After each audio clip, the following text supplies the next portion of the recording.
Oh, Putri Swandari, Sarah, Siti Nabila, Tesalonika, Ulina, Wahyu Tahoma, Yemima, Julius, Alfa juga, Putra. Oke, jadi ada yang sakit, ada yang alfa ya. Oke, sebelum itu ibu mau kalian angkat tangannya dulu berdua. Ya, kita menghirup aroma terakhir masing-masing. Udah, angkat tangan dua-dua. Ya. Pukul, kepal tangannya. Buka. Kepal, buka. Kepal, buka. Getarkan tangannya.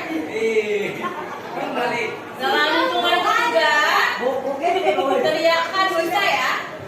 Ya, bisa. Saya bisa.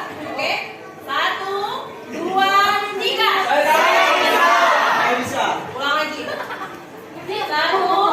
2, 3. Nah, jadi itu udah buat perjanjian ya. Itu udah perjanjian secara otomatis bahwasanya untuk hari ini kalian harus bisa mengikuti pembelajaran dengan baik. Mudah-mudahan ya, insya Allah ya.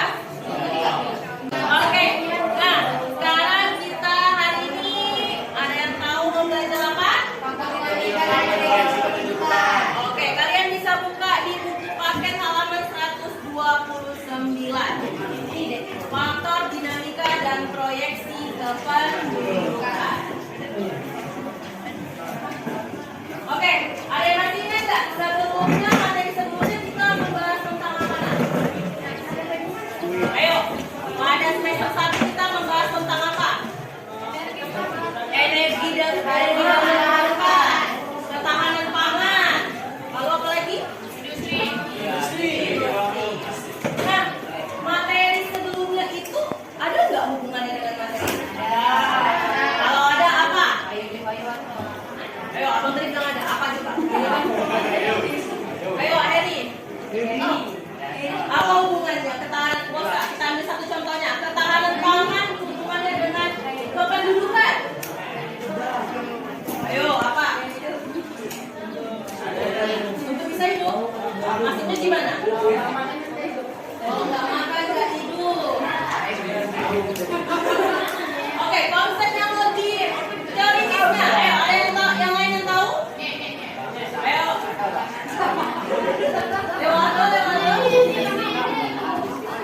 Ayo, sampai tahu? Regina? Regina? Najwa? Ayo. Ayo, apa hubungannya kependudukan dengan ketahanan pangan? Pangan, apa hubungannya pangan? Ayo, yang lain makan lah.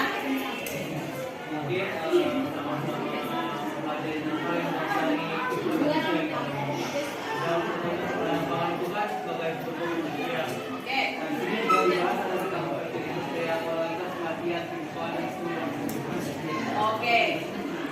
Udah pas ya? Nah, ibu lengkapi. Apa hubungannya ketahanan pangan dengan kependudukan? Nah, kependudukan itu membahas tentang jumlah penduduk, komposisi penduduk, dinamika penduduk, dan yang lainnya, struktur penduduk. Nah, penduduk itu adalah seseorang atau individu yang tinggal di suatu wilayah. Penduduk itu memiliki kebutuhan. Salah satunya tadi seperti dibilang bahan pangan. Nah, jadi jumlah suatu penduduk di suatu wilayah akan mempengaruhi besarnya kebutuhan pangan yang harus dipenuhi dalam suatu wilayah tersebut. Misalnya, kota A memiliki jumlah penduduk sekitar 200 orang. Kota B memiliki jumlah penduduk sekitar 2.000 orang. Kota mana yang paling banyak membutuhkan bahan pangan? Nah, jadi ketahanan pangan ini juga akan berpengaruh atau juga saling mempengaruhi terkait dengan dinamika kependudukan. Oke, sampai sini paham ya? Oke, kita lanjutkan. Nah, tadi udah bahas singgung dinamika kependudukan. Sekarang apa itu dinamika kependudukan? Perubahan jumlah penduduk di suatu wilayah dari waktu ke waktu. Oke, perubahan jumlah penduduk dari suatu wilayah. Nah, perubahan jumlah penduduk itu berkaitan dengan apa, Nak?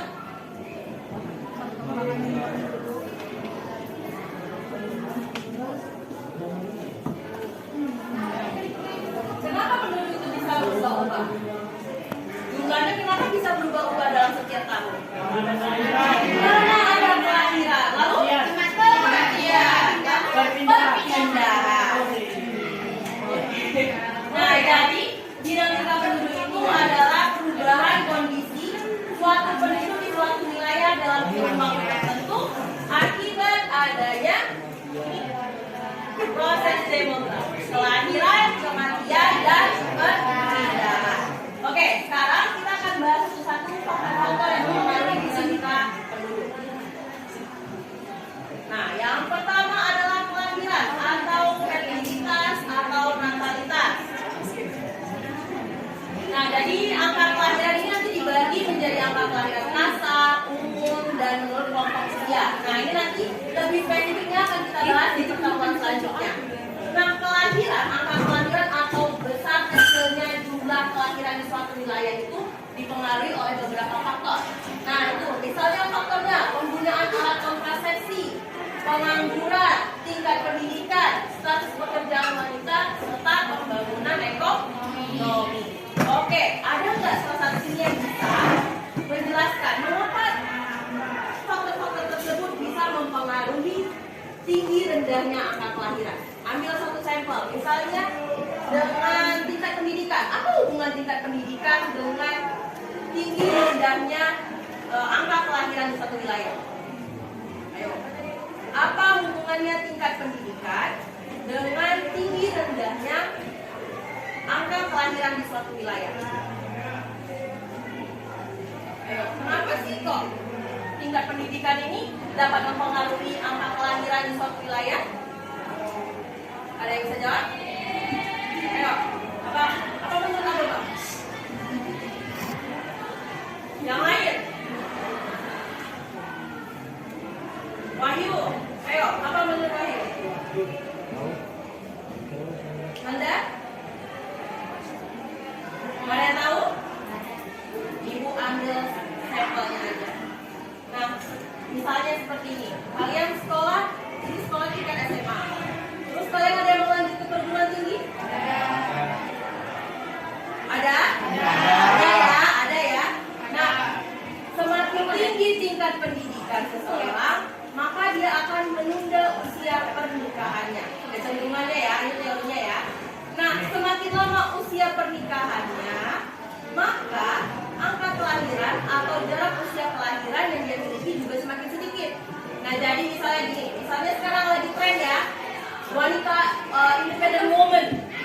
Independent woman, jadi wanita yang berkarir, yang mementingkan dunia pendidikannya.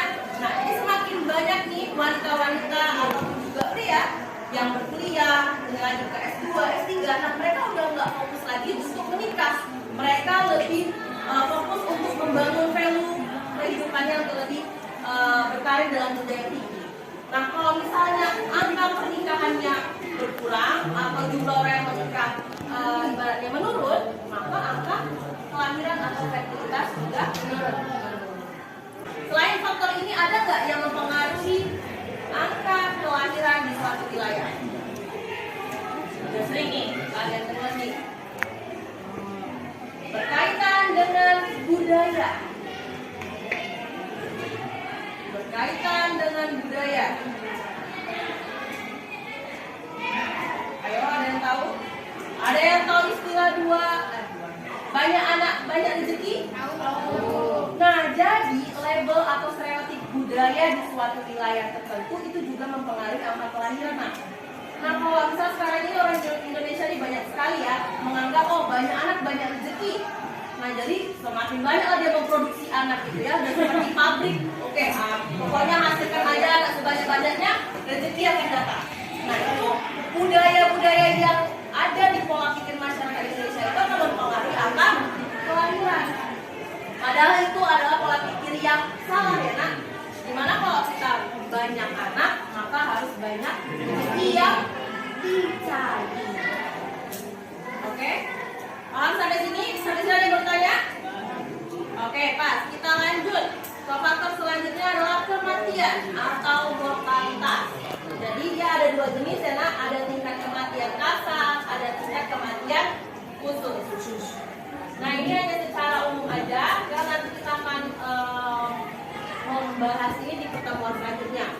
Jadi kalau tingkat kematian kasar itu dia hanya menghitung jumlah orang yang meninggal dalam suatu wilayah tertentu pada pertengahan tahun. Kalau misalnya yang khusus, dia dipengaruhi misalnya jumlah kematian hanya untuk jenis kelamin perempuan atau jenis kelamin laki-laki, atau misalnya angka kematian penduduk dengan jenis pekerjaan tertentu. Jadi dia ada label-label khususnya lagi. Tapi kalau angka tingkat kematian kasar itu dia hanya menghitung jumlah seluruh kematian di suatu wilayah tersebut. Jadi dia tidak ada label atau tidak ada penggolongan khusus lagi. Oke, nah sekarang pertanyaannya, bagaimana tingkat kelahiran dan kematian di Indonesia? Ada yang tahu? Bagaimana tingkat kelahiran dan kematian di Indonesia? Dan apa saja yang mempengaruhinya, faktornya? Tingkat kelahiran Indonesia tinggi atau rendah? Tinggi. Kenapa bisa tinggi? Banyak anak. Kenapa bisa banyak anak? Kenapa kok? Pokoknya banyak anak bisa seperti itu. Ayo.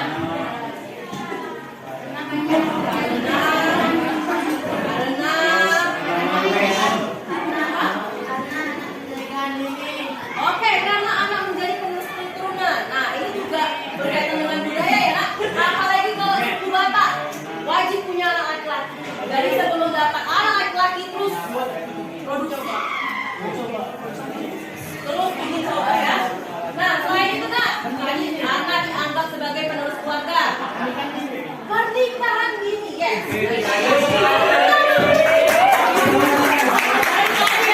Tunggu ya jawabannya. Pernikahan dini. Jadi kalau dalam Indonesia ya, apalagi sekarang khususnya perempuan menganggap usia 25 tahun ke atas itu udah kayak nenek. Jadi umur 21, umur 23 itu udah mulai mau nikah. Kalau bisa kalau siapa nikah. Itu stereotip yang salah ya nak. Itu yang salah. Tidak boleh mengikuti. Karena ini juga tidak baik bagi kesehatan kalian. Dan itu udah diatur ya nak usia batas pernikahannya oleh pemerintah. Jadi nggak bisa kalian sekarang ini dibawa. Nah selain itu apa lagi nak? Banyaknya ini seks bebas. Rata-rata. Soalnya nak. Nah kalau seks bebas itu dia belum tentu dia mempengaruhi angka kelahiran. Karena biasanya seks bebas itu akan berhubungan dengan tindakan aborsi dan yang lainnya. Tapi kalau misalnya dari penggunaan kontrasepsi benar. Nah jadi kita ada yang namanya program KB ya. Tapi program KB ini ternyata belum maksimal di Indonesia. Masih banyak yang menganggap penggunaan alat kontrasepsi itu tabu, lalu tidak sesuai ajaran agama atau berbahaya. Oke Rika, apa Rika? Karena anak mencari kalangan orang tua sebagai pencari nafkah. Nah, yes. Jadi sering sekali orang tua itu menganggap anak adalah tabungan masa depan. Jadi nanti dia beranggapan, oh kalau aku banyak anak nih, anakku nanti kerja semua kan, aku nanti kalau udah tua tinggal legal-legal kaki aja, anakku ngasih duit semua. Padahal itu salah ya nak. Kita sebagai orang tua, nanti kalian jadi orang tua nih, udah jadi orang tua kan. Misalnya Heri anaknya nanti ada 3, misalnya. Nah, jadi nanti kita nanti sebagai orang tua itu bukan malah mengharapkan balasan dari anak. Karena kita lah yang orang tua yang menginginkan anak, makanya kita juga yang harus bertanggung jawab atas hidup dan mati. Oke, nanti kalian harus jadi orang tua yang bertanggung jawab ya nak. Jangan asal produksi aja, nggak kalian perhatikan apa bagaimana masa depannya ya. Oke Heri ya. Oke ya. Wajan buat anak. Nah, kalau tadi kelahiran, oke, udah dapat kita poin-poinnya. Kalau kematian, bagaimana dengan kematian nak? Gelap ya. Bagaimana tingkat kematian? Ayo, tingkat kematian di Indonesia bagaimana? Apa nak? Naik turun ya kalau naik kelas. Nah biasanya apa yang mempengaruhi tinggi rendahnya faktor kematian? Prestasi, bisa tingkat stres ya. kecelakaan, Banyak utang ini. Peperangan bisa. Bencana alam, terjadi bencana alam.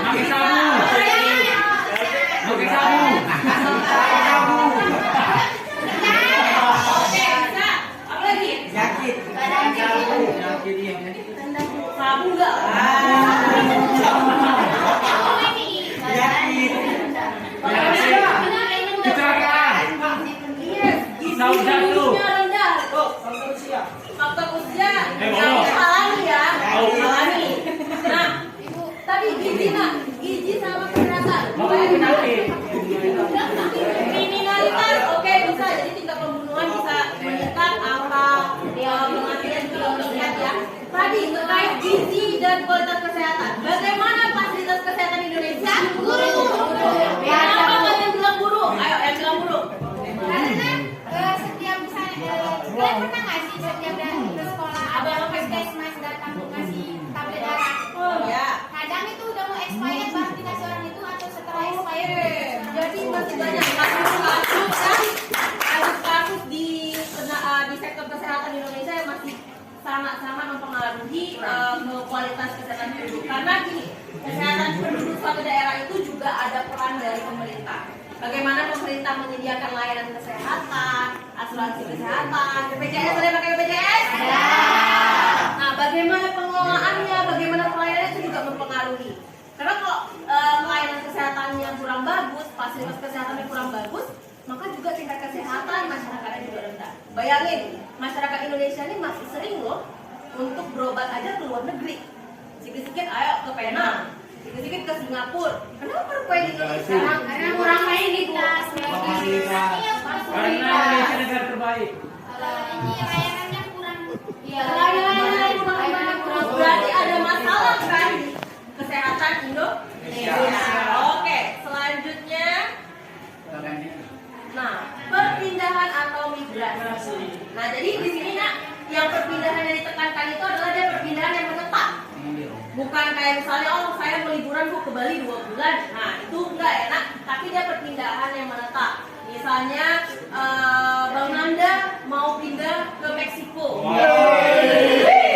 Saya mau pindah ke Meksiko aja udah nggak betah saya di sini Bu, saya mau ke Meksiko. Nah, dia menetap ya nak, berarti dia itu akan mengurangi jumlah penduduk di Indonesia. Oke, Pak ya. Nah, selanjutnya kita akan membahas piramida penduduk.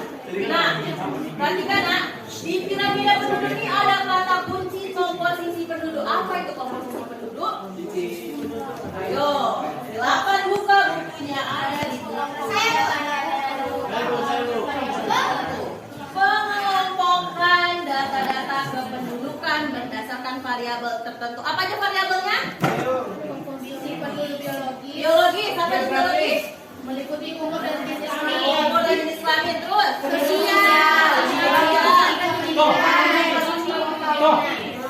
baru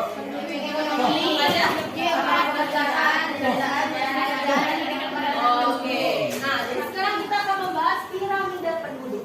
Jadi piramida penduduk ini penggambaran komposisi penduduk berdasarkan umur dan jenis kelamin. Jadi tadi variabel apa nak? Biologis. Nah, jadi dia digambarkan dalam bentuk suatu grafik. Nah, jadi dia ada garis tegak lurus dan garis horizontal. Kalau tegak lurus ini atau vertikal, dia menggambarkan umur. Jadi dari 0 sampai 4, 5 sampai 6 dan seterusnya. Kalau dia yang vertikal, dia menggambarkan jumlah penduduk. Nah, oke, kita lihat langsung biar lebih paham. Nah, jadi ada 3 jenis piramida penduduk. Ada ekspansif, stasioner, dan juga ada konsumtif. Nah, lihat nak. Tadi yang vertikal ibu bilang apa? Umur. Sedangkan yang horizontal adalah jumlah penduduk ataupun juga persen dalam penduduk besar. Oke, kalau ekspansif kita lihat nih, dia mengerucut. Ibaratnya makin tua umurnya, makin sedikit jumlahnya. Nah, kenapa di sini besar? Berarti kan dia angka kelahirannya tinggi. Kalau dia mengerucut ke atas, berarti angka kematiannya tinggi. Nah,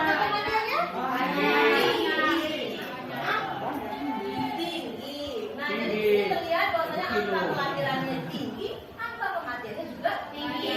Jadi dia makin tua makin sedikit, udah habis nenek-neneknya udah habis karena dia ada beberapa faktor tertentu sesuai wilayahnya. Nah, kalau stasioner tadi apa nak? Dibanding Bu, Berbanding. Jadi angka kelahirannya juga rendah, angka kematiannya juga rendah. Oh, konstruktif. kelahirannya rendah. Kelahirannya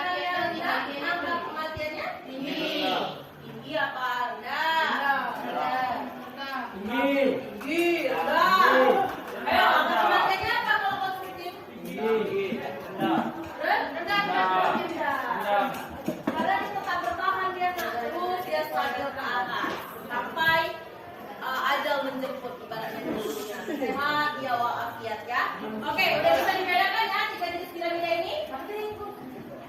Yang konstruktif, angka kelahirannya tadi rendah, angka kematiannya juga cenderung rendah.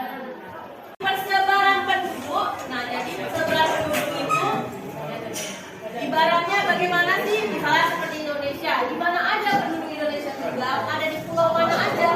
Dari Sabang sampai Merauke tersebar ya. Jadi dia ada yang memusat, ada yang tinggal lanjut tersebar di Papua, ada yang di Jawa, di Sumatera, Kalimantan dan yang lainnya. Nah, Indonesia persebaran penduduknya bagaimana?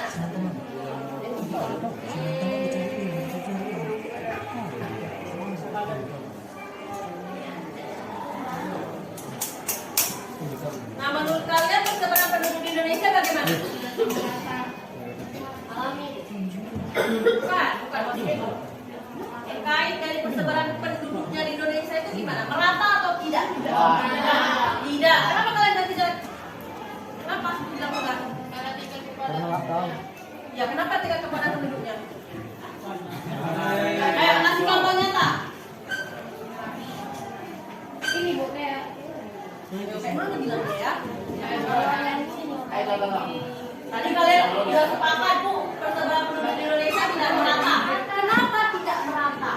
Atau bagaimana kalian bisa menyimpulkan kenapa kok bisa Indonesia tidak merata? Kalau jawabnya kayak gini. Dia kalau itu populasinya masih segini loh. Oke. Jawa itu sudah sampai melebihi kapasitasnya Bu. Itu maksud Ibu contoh nyatanya. Jadi di Pulau Jawa, khususnya DKI Jakarta, itu banyak penduduknya padat sampai banyak pemukiman kumuh. Kenapa bisa tidak merata persebaran penduduk di Indonesia? Ini kurang tepat. Iklim juga ya, tapi dia kurang tepat. Ayo, selain itu tidak meratanya fasilitas. Nah, jadi misalnya kalau di Jawa itu fasilitas pendidikan, kesehatan itu lebih maju daripada daerah lain. Selanjutnya, pembangunan ekonomi tidak merata. Setelah kalau misalnya di Jawa itu benar-benar potensi pertanian itu sangat tinggi. Makanya dulu orang berbondong-bondong untuk tinggal di Jawa, di Pulau Jawa untuk bertani. Tapi lama-lama karena perkembangan menjadi sektor utama industri dan jasa, banyak perusahaan-perusahaan besar di sana, perusahaan startup, perusahaan luar negeri, mau perusahaan lokal. Nah, itu juga jadi daya tarik orang untuk pindah ke sana. Dalam rangka apa, Nak? Mencari pekerjaan. Oke, sampai sini paham ya? Oke, ada yang mau ditanya untuk materi ini? Oke, kalau emang nggak ada, oke, sampai sini paham ya? Oke, ada yang mau ditanya untuk materi ini? Oke, kalau emang nggak ada, sekarang kita akan lanjutkan ke sesi kerja kelompok. Ibu udah mengelompokkan kalian menjadi 6 kelompok. Nah, jadi dari hasil profiling kalian, Google Docs yang kalian isi, walaupun itu nggak semua ya, banyak yang udah isi Google Docs yang pernah ibu share ke kalian. Nah, dari hasil isian itu, ibu analisis profiling kalian, bagaimana gaya belajar kalian, minat kalian, kondisi emosional dan segala lainnya. Nah, jadi ibu udah bentuk menjadi 6 kelompok. Di mana ada kelompok 1, mana kelompok 1? Kelompok 2, 3, 4, 5, 6 ada 6? Oke, 6 di sana ya. Oke. Nah, jadi ibu sudah bagi untuk kelompok 1 dan kelompok 3 akan dapat lembar kerja kinestetik. Nah, baru untuk kelompok 2 dan 4 lembar kerja visual. Kelompok 5 dan 6 ada juga lembar kerja visual, tapi 2 dan 4 itu berbasis teks dan 5 dan 6 adalah berbasis gambar. Oke, ibu panggil perwakilan kelompoknya. Oke, ulangi ya. Kelompok 1 dan 3 itu kinestetik. Kinestetik itu artinya adalah gaya belajar yang lebih cenderung menggunakan kegiatan fisik atau bergerak. Nah, tapi kalau misalnya dia visual, dia lebih cenderung mengamati, menganalisis, harus melihat hal yang berbentuk visual, gambar, video, ataupun juga teks. Oke, paham ya? Nah, ibu panggil aja ya. Kelompok 3 mana kelompok 3? Kelompok 1 dan kelompok 3. Ini lembar kerjanya. Bang,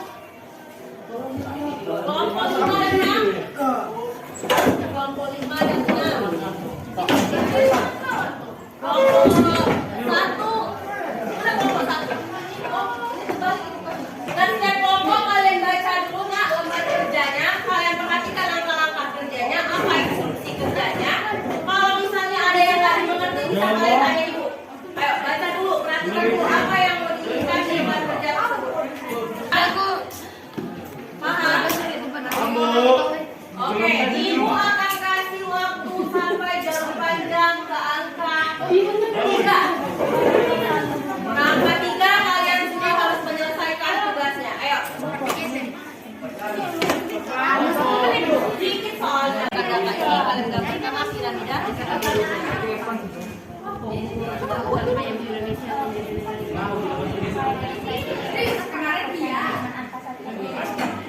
ini bikin aja intervalnya ratusan ribu ini misalnya berapa ya? Juta 492. Jadi bisa intervalnya misalnya nanti 1, 2, 3, 4, 5 dan seterusnya. Tapi kalian bikin keterangannya misalnya intervalnya itu misalnya ada 1 juta per setiap interval. Iya, pakai skala. Biar gampang kan kalau kita bisa dikecil-kecilkan. Piramida apa iya, itu tadi maksudnya dia bikin urutan gitu. Jadi nanti di bawahnya itu cuma tinggal 1, 2, 3 dan seterusnya. Oke, paham ya? Oke, karena benar kan? Kan datanya PowerPoint dia garisnya kan vertikal. Kalau misalnya juga horizontal. Nah, jadi itu tinggal kalian masukkan ini dari 0 sampai 4. Buat berapa juga 0 sampai 4. Nah, tadi kan intervalnya persen tuh. Nah, ini bisa kalian bikin intervalnya jadi per juta. Jadi nanti di bawahnya tinggal 1, 2, 3, 4, 5, 6. Tapi itu mewakili misalnya kalau 1 juta, 2 juta, 3 juta, dan seterusnya. Oke, paham? Kalau paham? Iya, udah sesuai umur. Nah, ini misalnya nih. Misalnya kan ini kan 703.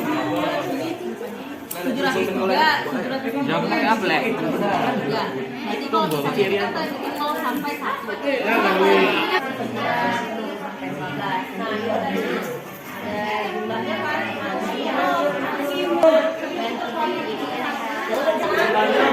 Sudah ada? Perhatikan ini ya. Ada login. Perhatikan loginnya. Aman?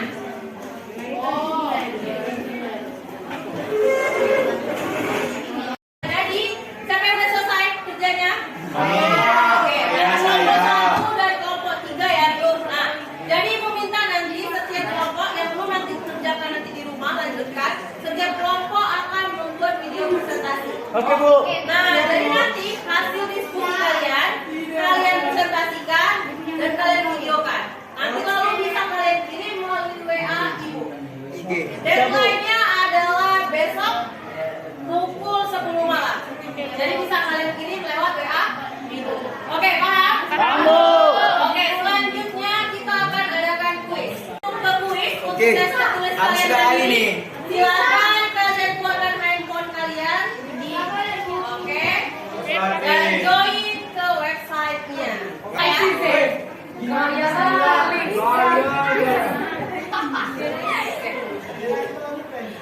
Kalaupun pakai nama Bakti.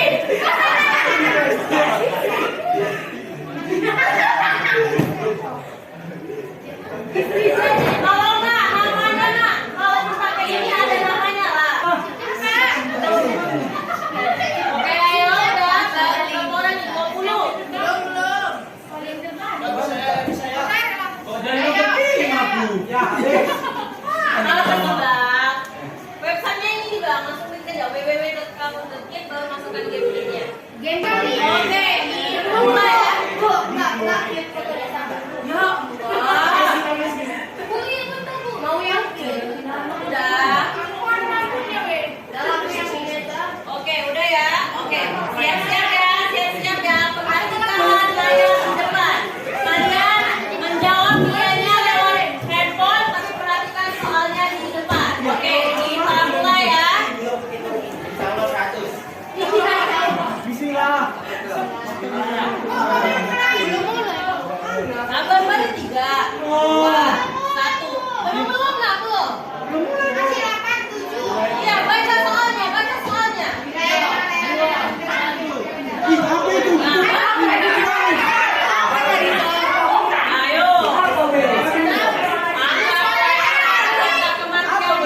Ada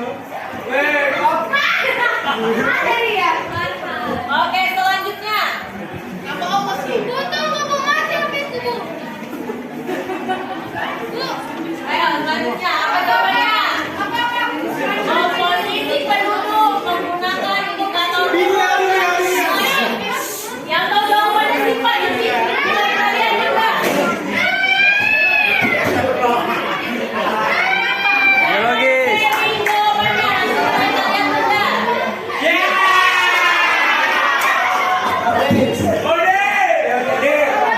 Suara dah, suara.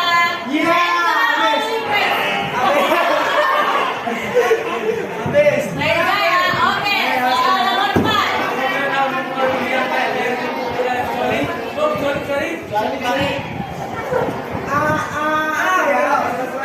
Ayo. Ibu minta waktunya bentar ya. Yang memang ini juga kesal nggak? Kecuali.